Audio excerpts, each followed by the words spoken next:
দেশে আসলে কি শুরু হয়ে গেল আমরা কোনো কিছু বুঝতে পারছি না। সমন্বয়কদের উপর কেন এত গোস্বা বা ক্ষোভ? তবে আওয়ামী লীগের গোস্বা থাকবে, এটাই স্বাভাবিক। সাজানো বাগান সাম্রাজ্য তছনছ হয়ে গেছে সমন্বয়কদের একটা কি বলে যে আহ্বানে।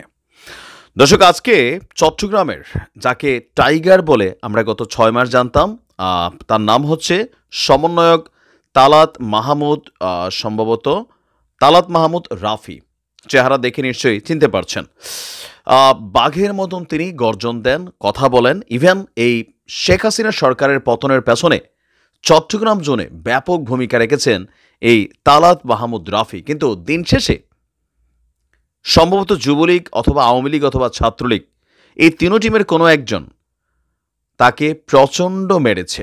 আর এই ঘটনায় একজন অলরেডি গ্রেপ্তারও হয়েছে। আমরা সর্বশেষ যদি আপডেটটা দেখি, যেখান থেকে তথ্য আসছে, আমাদের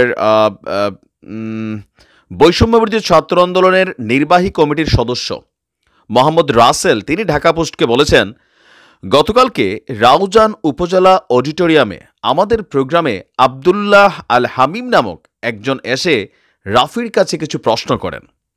এ সময় হট্টগোল শুরু হয়।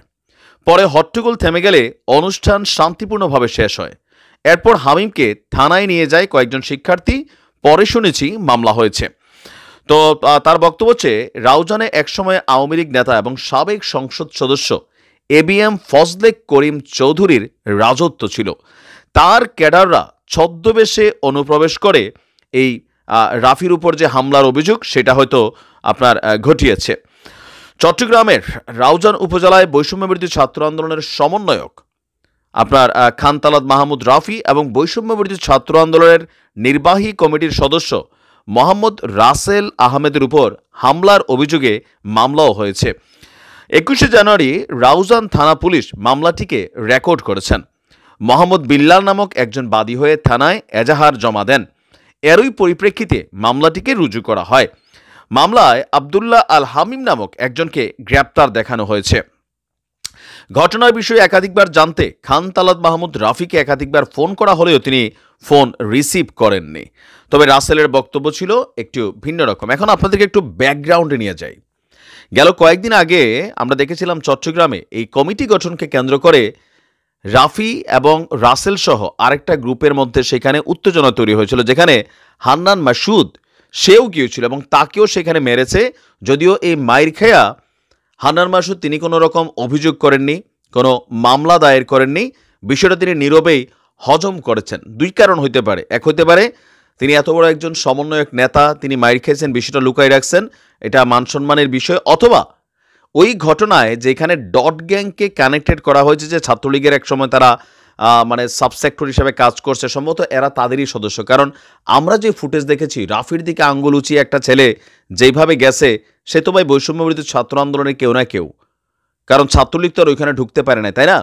তো আজকে রাফির মাইরের বিষয়টাও তিনি বিষয়টাকে নীরবে হজম করছেন। কিন্তু আমরা জানতে চাই কেন। বিষয়টা হচ্ছে এখানে কি এই যে ABM ফজলে করিমের সদস্যরা আওয়ামী লীগ অনুপ্রবেশ করে মাইরা গেছে, এরকম একটা ট্যাগ দেওয়া হচ্ছে, নাকি আসলে নিজেদের মধ্যেই কোনো না কোনো কর্মীর হাতেই তারা মাইর খেয়েছেন? বা রাফির উপরে যে হামলা হয়েছে, আবদুল্লাহ হিল হামিম তিনি কি বৈষম্য বিরোধী আন্দোলনের কেউ? আবার রাসেল বলছিল ওইখানে যে ঘটনা হয়েছে সেই ঘটনায় মামলা হওয়ার মতন কিছু হয় নাই। কিন্তু আমরা একটা জিনিস বুঝি না, যে এত বড় ঘটনাগুলোর পরে মামলার বাদী হয়েছে এখানে আরেকজন। রাফি কেন নিজে মামলার বাদী হইলেন না? রাসেল কেন বাদী হইলেন না? আরেকজন গিয়ে বাদী হয়েছে, এখানে মামলাটা দায়ের করছে। সমন্বয়কদের আসলে নিজেদের মধ্যে যেই দ্বন্দ্ব, কমিটি, ক্ষমতা ভাগাভাগি নিয়ে, এগুলো কিন্তু যত দিন যাচ্ছে তত স্পষ্ট হচ্ছে। এরা একই এখন অন্যের বিরুদ্ধে কোথাও না কোথাও ছাত্রলীগ আওয়ামী লীগ অনুপ্রবেশকারী ট্যাগ দিয়া মামলা টামলা করার ঘটনা ঘটছে। আপনারা যদি এই ঐক্যটা ফাটল ধরাই ফেলেন, এই যে কালকে দেখছি আমরা চাঁপাইনবাবগঞ্জে, দেখছেন না, আমি নিউজটা দিছি, মোটরসাইকেল দিয়ে এসে 6-7 মোটরসাইকেল দিয়ে এসে হঠাৎ করে ধরে নিয়ে কিন্তু মাইর দিয়ে গেছে। আজকে রাফিরে এরকম ঘটনা ঘটছে। এগুলো কিন্তু হবে। তোমরা নিজেরা ভেঙে গেলে ছাত্রলীগ যুবলীগ আওয়ামী লীগ মারবে, এটাই কিন্তু বাস্তব। আর ছাত্রলীগকে তো নিষিদ্ধ করা হয়েছে সন্ত্রাসী সংগঠন ট্যাগ দিয়া, সো তারা সন্ত্রাসী কর্মকাণ্ড করবে। আবার যেখানে ছাত্রলীগ পাচ্ছে, কেউ পরীক্ষা দিতে আসলো তাদেরকে গ্রেপ্তার করাই দেওয়া হচ্ছে, সবাই ধরে নিয়ে থানায় দিচ্ছে। সো এগুলো থেকে তো একটা মানসিক শত্রুতা তৈরি হচ্ছে। সমন্বয়কটা একটু সাবধানে থাকা উচিত। আর নিজেদের মধ্যে যে ফাটল ধরে গেছে সেটাকে কিন্তু মীমাংসা করা উচিত, নয়তো পরিস্থিতি এরকম কিন্তু ঘটতে থাকবে। আমরা চাই ঘটনার সুষ্ঠু তদন্ত হোক। ভালো থাকুন।